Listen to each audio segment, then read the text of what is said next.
Why do you think the lead up to the election is a bit of a non-event this year? The media is obsessed with the Rugby World Cup, and the Prime Minister himself is deliberately downplaying some of the more controversial political issues that are likely to come up in any election campaign.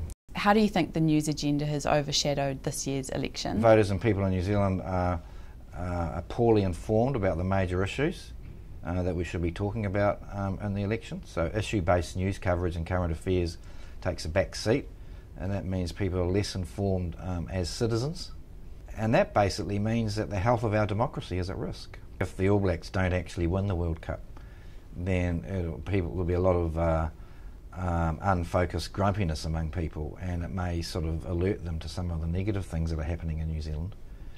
If the All Blacks do win the World Cup, then John Key will exploit that as much as possible to actually get the good national feelings associated with a World Cup win. Youth voting is in decline. Why do you think this is happening?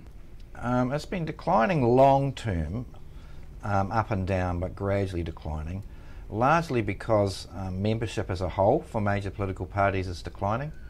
25 years ago, Labour and National had large numbers of members, including youth wings, and now membership numbers are considerably less, and the youth wings aren't as strong as they were. Those young people who are interested in politics are less likely now to be devoted to a major party. They might, if they're interested in ecological issues, they might belong to a pressure group that has an international profile, or animal rights, something like that. There may be groups who are involved in Maori issues, cultural representation, domestic violence groups, anti-domestic violence groups, feminist groups. These are all issue-centred groups which are not dependent on belonging to any major party.